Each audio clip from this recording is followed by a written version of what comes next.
firstly, thank you so much for having me along tonight, and to David for your friendship and also just your generosity of bringing me into the community as well. And also thank you for the acknowledgement of country as well. And it's not too often that it has such important meaning. And I think the Jewish community, like the Aboriginal community, understand the importance of connection to land and country. And so with that, I'd just like to acknowledge that we are on traditional lands. And I actually grew up on Gomeroi country, which is in Tamworth in New South Wales. And did all my growing there, but my family is actually connected to 4 Aboriginal nations. So around Swan Hill, which is the Wemba Wemba. I always joke that so good they named them twice. So Wemba Wemba.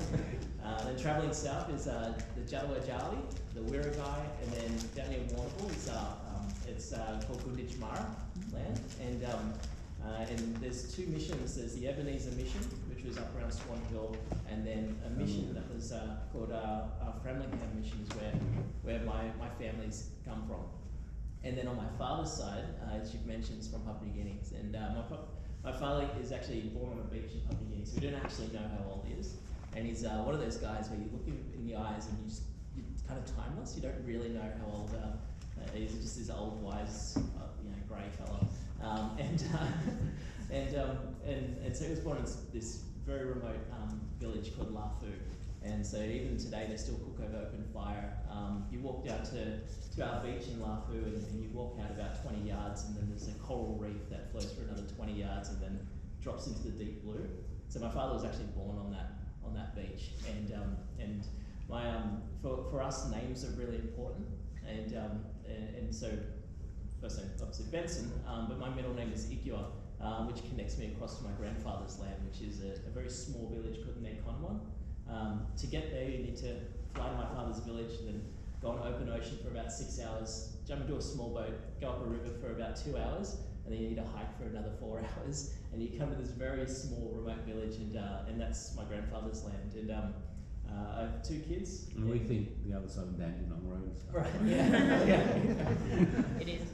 And so I've got, as I mentioned, the names are really important. So my daughter, her middle name is Ramor, and Ramor is her auntie's, a great auntie times 7, and it connects her to my father's village. And then my son's middle name is Eli Valkale Saulo, and Valkale connects into my grandfather's land. So for me, when I talk about connection to country, or when I acknowledge country, and when I hear acknowledgements of country, it directly kind of reflects how we feel about the connection to family and community. So it's a really important piece. As you mentioned, I am the Liberal candidate for McNamara, and it's a huge honour. It's an important seat. Like you said, it's this year, or this election, more than any election really in recent memory, it's really critical. And obviously, sitting in this room, we actually know directly how much hinges on this election, and having a political party that stands with Israel, that stamps out and calls out anti-Semitism in all forms, but then also stands with community, where a community that I know because I've been getting on to community organisations, community events, friends that are Jewish, and feel under attack, and it's hard to stand by as an Australian and to see such a wonderful, embracing and welcoming community under attack, and unfortunately we are seeing just a weak government, weak universities, and a weak police force as well, unfortunately, and we do need to call that out, that are not standing there and actually doing their work and doing their job in regards to supporting and defending and ensuring the safety of the Jewish community and communities more broadly. So it's something that this is an important area that we are absolutely standing up, and it's not, for me, it's not just rhetoric. So I grew up in a Judeo-Christian household, actually in January 23, something that was on my very long a list of things that we wanted to do. We actually visited Israel. My father's a minister, so I grew up in the church, and that was always where we wanted to visit. And I remember we were standing on the banks of the Sea of Galilee, and my father turned to me, because son, he doesn't call me Benson, he calls me son. He goes, son, he goes, all my life, and he was a minister from the age of 16, so he left school at about the equivalent to grade 3. and he travelled around and he set up church circuits around, and it was during a revival back in the 70s, around our island. And they sponsored him to come to Bible college, and my mum and dad actually met in Bible college. And he said, son, standing here, and the water was lapping like close to him, and he said, I've read all my life, and he's like from sitting next to the fire to having little torch lights, and he's like, I've read the Bible back and forth, and he said, it's real for me. And it was just a really powerful moment for him to stand there, and to be there with my daughter, with my son, with my wife, and my mum, for us to all go together and experience that was really an amazing experience. And then also, walking around, Old Jerusalem, and just seeing the mix and diversity of cultures there, and yes, there is a tension in the air, and you can feel when you walk through there, but to see it in a way that isn't a tension of fear. It's a tension that exists in diverse cities that when people move in and move around each other, and so it was a really powerful experience. And then being able to go to Tel Aviv. My wife loved Tel Aviv. She missed the last day of the tour in Jerusalem because she wanted to stay in Tel Aviv and enjoy the great food. I was very jealous a little bit, and it was just seeing the diversity, seeing the beauty of the countryside and meeting people. It was just really, it was special. And like I said, it's more than just rhetoric, it's a feeling of being there and walking on country. And so when I think about what I hope to bring to the table as the candidate for McNamara, and hopefully as the member, my background, I'm banking and finance. So I started working in a bank when I was 15. I grew up just wanting to skateboard and play rugby most of my days, and I was fortunate to take on a traineeship in grade 10, and so I finished my year 11 and 12 whilst working in ANZ Bank as a bank teller, and moved away. I left home at about 17, actually at 17, and moved to Sydney and continued working within the bank. And I was fortunate to move up into assistant manager in business banking at the age of about 19, 20. I met my wife when I was 20. And we moved to Melbourne so she could finish her doctorate in clinical forensic psychology. And so we moved down, and then in 2011 I was very fortunate to be appointed the Australian Youth Representative to the United Nations. So I travelled right around Australia working with young people to understand what issues impact them and what drives them. And then I took those wonderful stories and those experiences, and I represented Australia at the 66th session of the United Nations General Assembly. So we led 2 negotiations on behalf of Australia. And then came back to Australia. I'll move through it a bit quicker than that, but I guess the things that really stood out for me was the importance when you're shaping policy, that you're understanding people's lived experience, you're understanding that policy shouldn't be developed and designed in isolation. It needs people behind every policy as a person, and we need to be thinking how it translates. And then through to where I'm working today, which is I'm a co-managing partner for an Indigenous-led investment fund. So for me, when I think about how do we change the experiences or enable the experience of Indigenous people across Australia, it's not more kind of social welfare, it's actually around how do we invest in enterprise to enable Indigenous people to stand up, to self-determine, but to create and drive their own change through enterprise. And so that's where I'm currently working, and we just closed about 2 weeks ago our $20 million fund, which is very exciting because it's the first time in Australia that an Indigenous fund has been able to launch something like that. And then I'm working closely with Tyler, so David's son, and a small team, and we're very excited. I'm getting a bit itchy feet to get out and actually start campaigning and getting out and meeting people. So look, I'll pause because I can talk a lot. I've got lots of stories, but I'd be very open to any questions or anything like that. And I've also got something to offer as well. I'll start with a question and then we'll open it up. Not so much the elephant in the room, but obviously the major issue for the community at the moment is, or the 2 major issues are what's happening in Israel and the response here. The response both by our governments, but also I guess what's happening on a community level, on a grassroots level. So, you know, as the candidate for McNamara and you know, advocating for an alternative government, what if the Liberal Party was in power today, what would be different about the way we see Australia's response to both what's happening in Israel and what's happening on the ground here in the community? Yeah. So in regards to what's happening here in communities, well, firstly, we need to address the rise of anti-Semitism, and like we talk about it being a slow creep, it hasn't been a slow creep. It's been a consistent and current creep right across our communities. So seeing that in universities, so we need to really address that. We need to look at the hate laws that are currently here and ensure that they're strong enough to actually address you know, the attacks that we are seeing. We also we need to actually ensure that the community at large actually understands what anti-Semitism is. We need to be talking more about, you know, the impacts of, not even the impacts, but the build up to the Holocaust, the impacts of the Holocaust and the aftermath of the Holocaust as well. And so I think the greatest shame that we have across society is that societies have short-term memory. And if you don't continue to talk about it, if you don't continue to highlight, you know, the impacts historically and on this community, people forget. And unfortunately, when people forget, history does repeat itself. And so we need to really be tough. We really need to ensure that we actually are, you know, educating, empowering people, and then also ensuring that we're creating safe communities. From an international standpoint, well, firstly, you know, we are seeing Labor being incredibly weak on this, going to using the mechanisms, global mechanisms with the UN or the International Criminals Court, and not speaking out against it.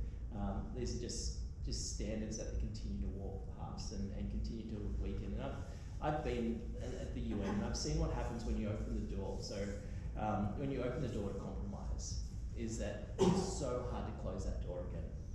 And you know, there's the UN was born out of responses to the Holocaust and 6 million Jews being killed, and to see this institution, it is an incredible institution, but it's incredibly flawed, and it's also, corruption's too strong a word in my opinion, but there are elements of corruption in regards to the influence of money and power shaping policies and resolutions.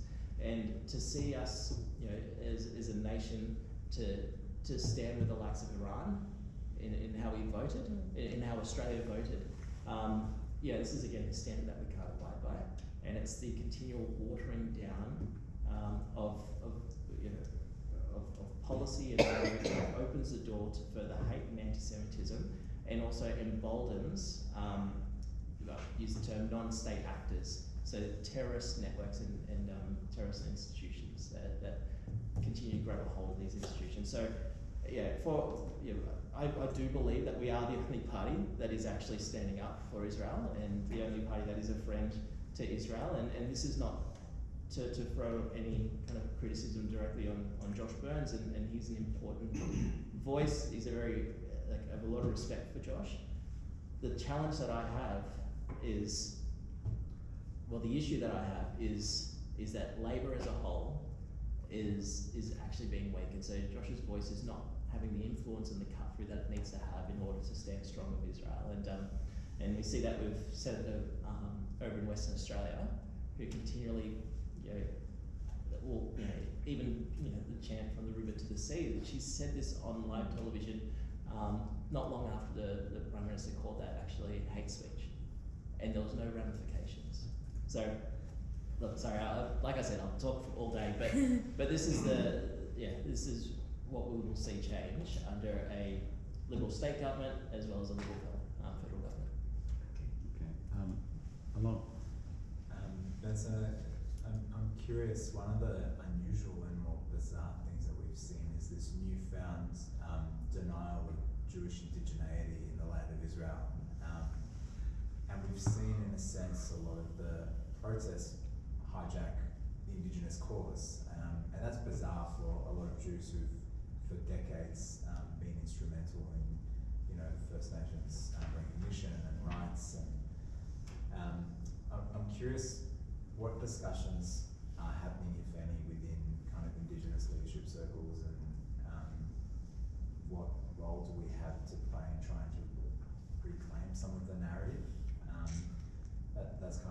first question. And the second question, which is connected to that, is I know that we've been all consumed since the 7th of October with everything that's going on in Israel and the war with, genocidal terrorists with Hamas. But the 7th of October was also the day of the referendum, and since then it's obviously had a big impact on Indigenous communities within Australia. And I feel like our community, having been so consumed by everything that's going on with anti-Semitism locally and the war in Israel, we're very removed from any dialogue that might be happening in First Nations circles. I'd love to know from your perspective what conversations, if any, have happened post the referendum within Indigenous leadership circles. Yeah, great. Alright, so on the first one, I feel incredibly embarrassed by this alignment between the land back movement, the Aboriginal sovereignty movement, and the pro-Palestinian movement. And what that tells me is that people do not know their history.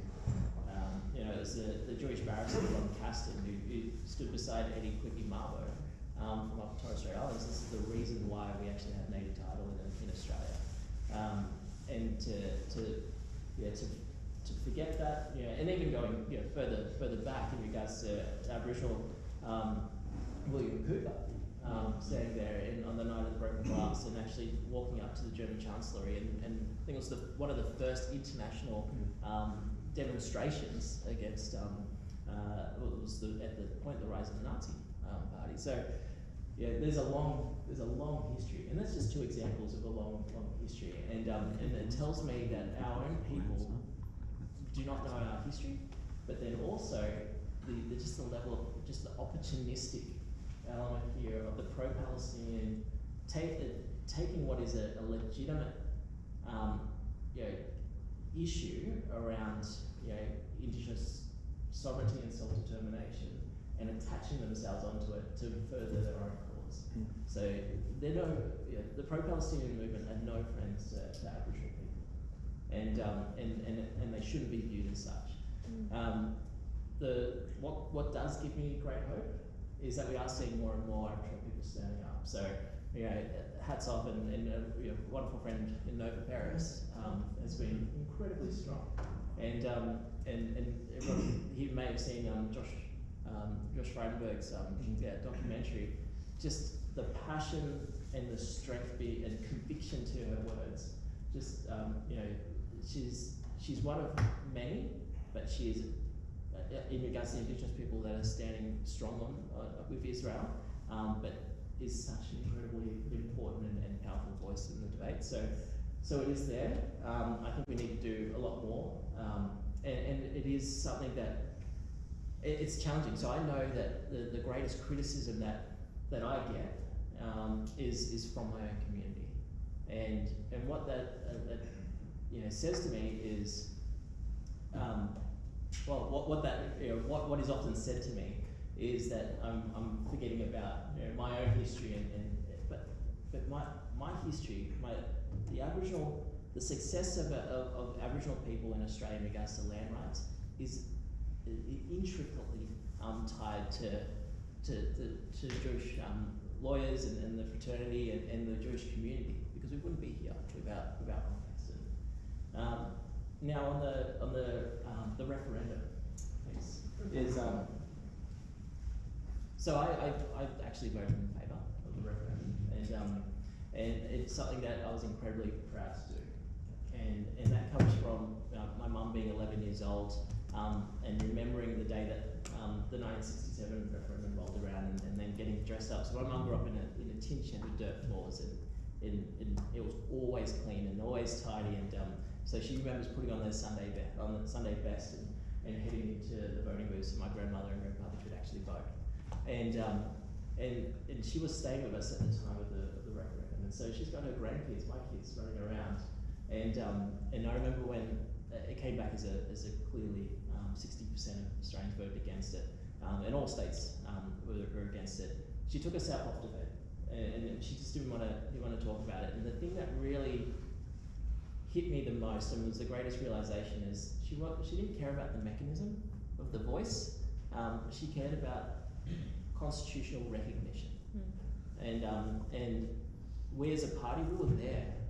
with them. We had bipartisanship support on constitutional recognition, and it's been something that I've been passionate about since 2012, where that really kind of started. And what that has shown is, you know, Albanese he wanted his, you know, Kevin Rudd moment, and didn't care about bipartisanship. He wanted to take something and try and wedge it and jam it in regards to the mechanism of the voice. And that's why I reckon, I do believe that if it was just constitutional recognition, we probably would have had 90% of Australians similar to 1967, without a doubt. And that would have been a very different outcome for Australia in regards to a unifying opportunity. So on the Monday after the referendum, we saw a lot of the Aboriginal leadership that were part of the Yes campaign. They kind of decided to step back. I got on a plane on Monday and went back to work. We went straight up to Brisbane. We had a strategy day. We were looking at how do we deliver real outcomes. We felt this sense of kind of obligation and fire to actually do something really meaningful. Continue to do something really meaningful. So there's been two approaches here. One is this happened, so does that mean that we are a racist country? I don't believe that, but that is part of the dialogue that is taking place in Australia. The other side is, well, what now? And for me, what now is economic empowerment. So this that element of self-determination, I really believe it's not something that's, like, you're not granted self-determination. It's something that you realise, and you actually, it's this idea of this being pulled to do something, or having the power to be able to do something. And what next for our people is not waiting for permission, not waiting to be recognised, believing that you're worthy enough in order to go out into the world. So yeah, I think that's what's next. Maxine? Check one more out.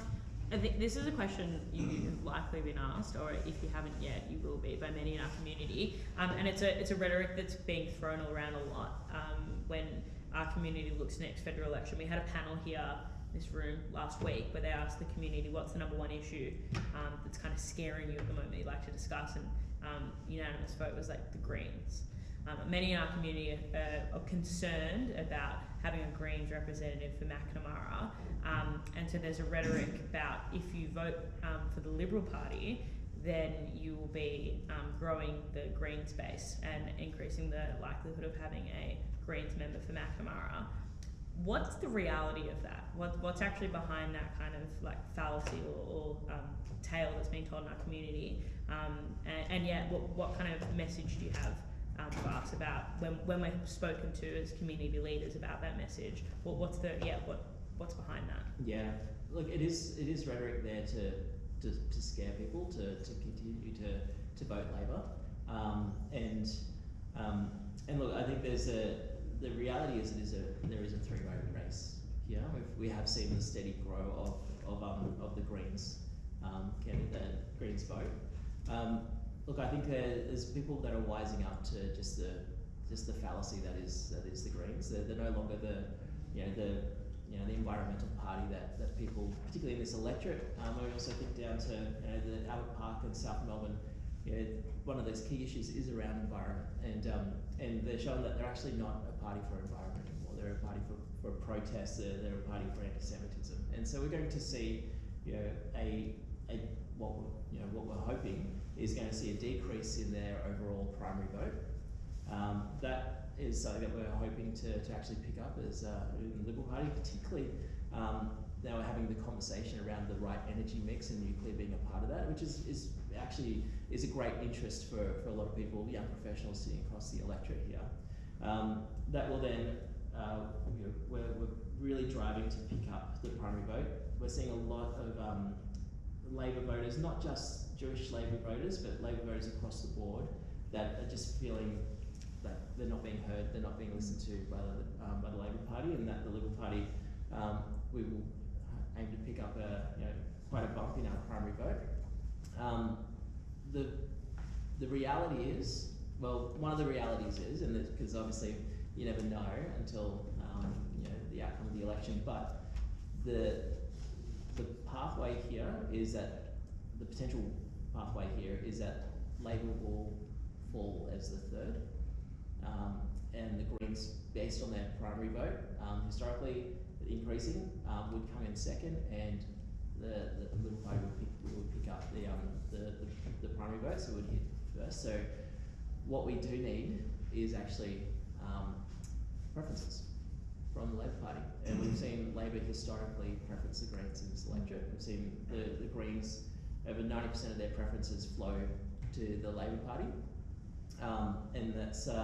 and so we do need to actually pick up Labor preferences. So when it does come down to how to vote, our strategy and our focus will be obviously putting the Liberal Party first, but then ensuring that the preferences flow from Labor to us.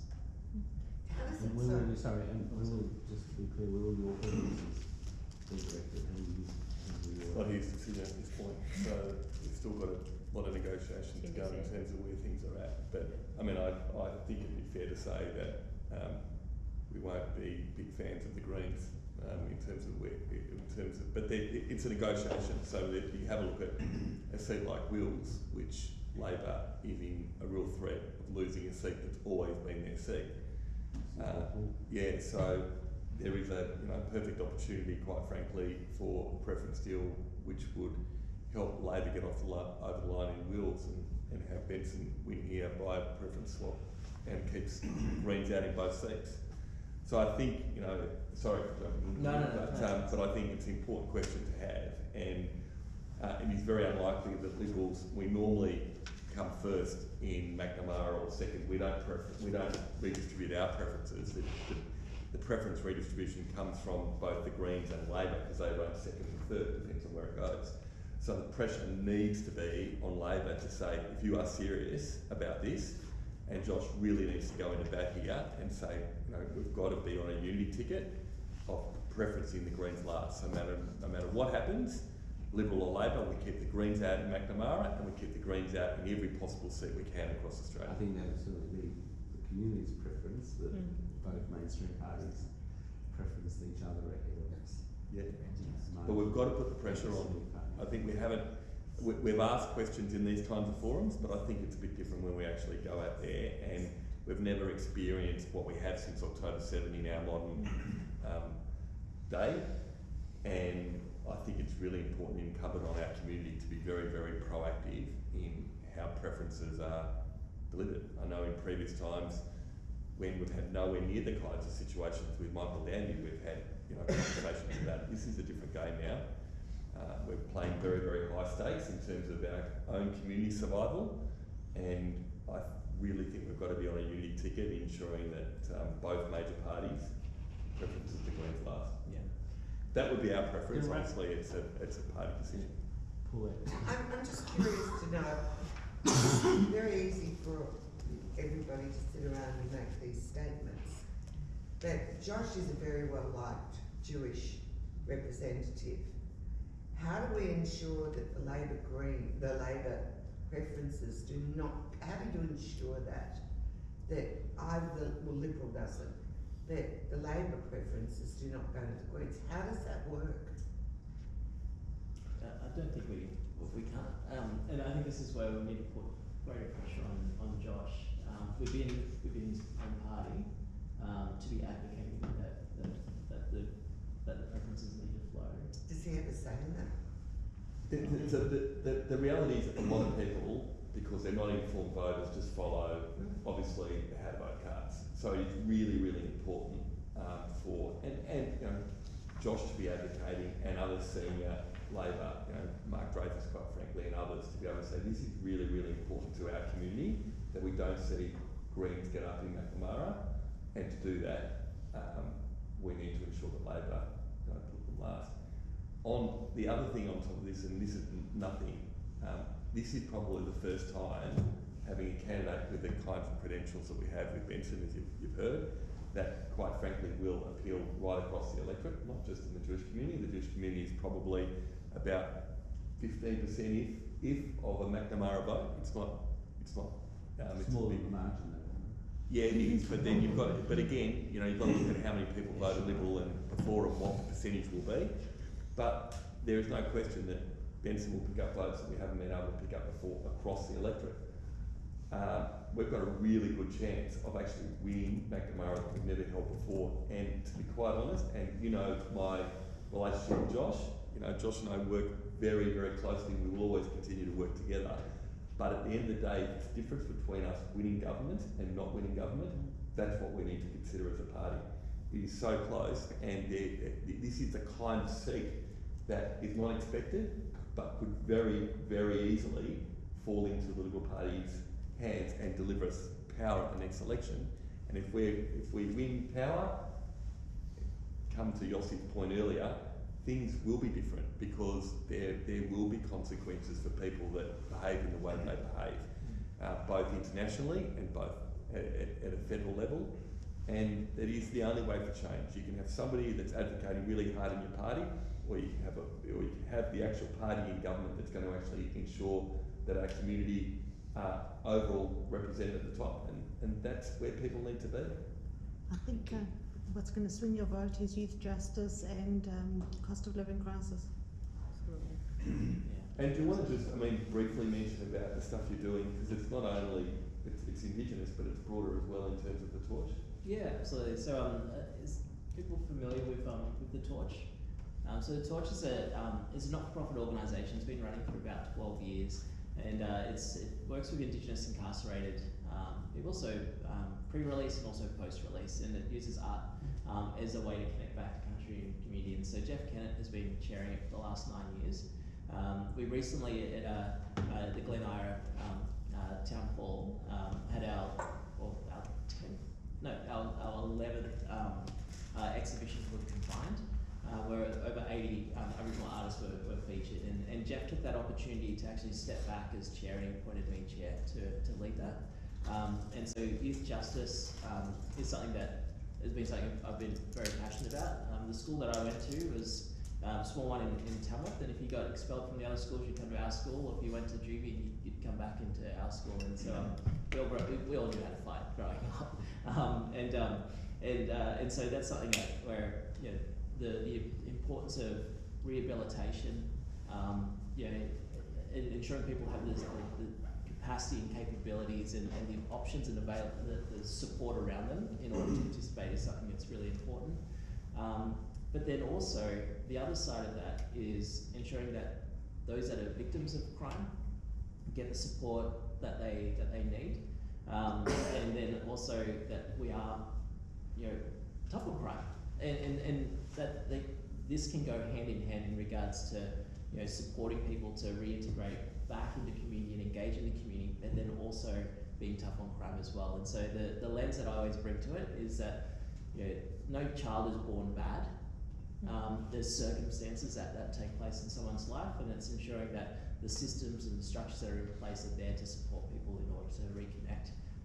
But where there is crime, then we need to be tough on that. From a cost of living standpoint, this is across the board one of the biggest issues. And we've done the numbers, and we know that families and businesses in even just the last 2 years are worse off than they've been.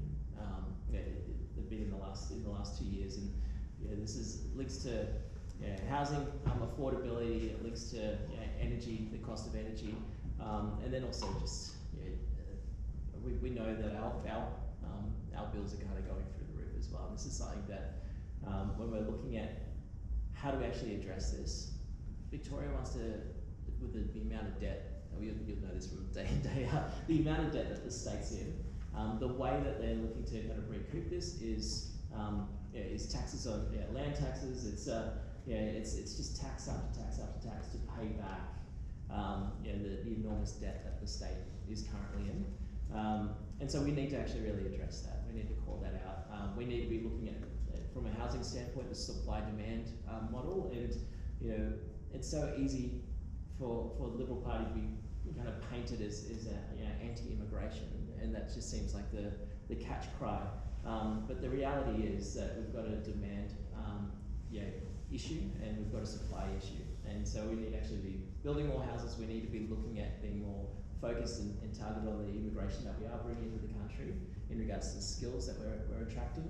But then we also need to be looking at the different types of residential approaches. So, not necessarily around here, but particularly in the South Yarra, South Melbourne, Port Melbourne, mixed density housing is something that's really important for families and for students as well. So there's different levers that we as a government can pull, and we need a Liberal government here in Victoria to ensure that we've got great support on the ground. Thanks. Other questions?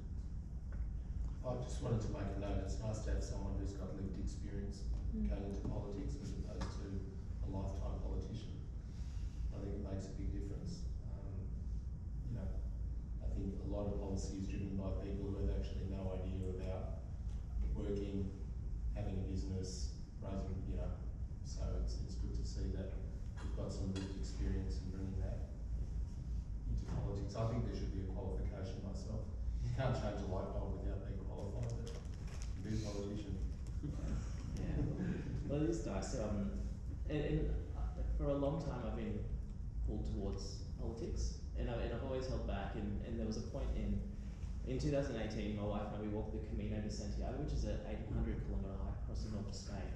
And I actually was sitting there. So faith is I'm a Christian, and faith's a really important part. I mean, it's actually a pilgrimage. And a lot of people have been telling me for a long time, like, you're going into politics, like that's.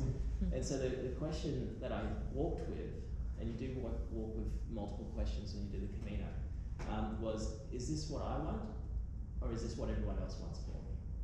And so it was in 2018 in April, because I turned 30 at the time, that was the question that I walked with. And I committed it to God. I go, I'm not afraid, I'm not shy of talking about my faith, but that was what I did. I kind of put it out there and said, look, God, if this is the path that you want me to take, then it's something that I'll do. 6 months after walking the Camino, I became a member of the Liberal Party. I continued to work. I was fortunate to then be appointed as an Australian Consul General and Senior Trade and Investment Commissioner, and for me that was the sign that not was I ready, but that in myself I felt capable in being able to step into this and put my hand up. So having a lived experience is incredibly important, but then for me it was feeling that what I was bringing to the table was something worthwhile. I'll finish with one question, which is hopefully not a hard one. I think David's a little bit wrong. I think McNamara might actually be quite close. I'm not sure what you think it is. Yeah. And I think it's the kind of contest, that three-party contest between you and Josh and whoever the Greens candidate is, that could draw national attention because it's like a microcosm of some of the broader issues. In that context, things can get heated. As one of the principal candidates, what will you do to make sure that the conversation, the discussion throughout the campaign, lead up to the campaign, is positive, is civil, is constructive? Because we've seen, unfortunately, a lot of the opposite in politics of late. Yeah, good question. Yeah, no, it's like I've always approached my life as lead with respect. So I have a lot of respect for Josh. I have a lot of respect for leaders that put their hands up and say that I want to, I've got a vision for where I want to take this community or where I want to take this nation. And it's so easy, with social media and just the anonymity of online, just to cop it. Yeah, we have this, in community we talk about this idea of crabs in a bucket. Is anyone familiar with the? So crabs in a bucket. I'll be quite short. So there's two fishing off a jetty, and they're kind of the crabbing. So they got the crab buckets out and they're kind of pulling them back in, and one person has to keep putting the lid on and pulling them back in as they're trying to crawl out. And he turns to the other fisherman and goes, oh, why are your crabs not? And he goes, oh no, they're Aboriginal crabs. And they go, what do you mean by Aboriginal crabs? And he goes, well, anytime that one of the crabs tries to climb up, there's another one that pulls them back down.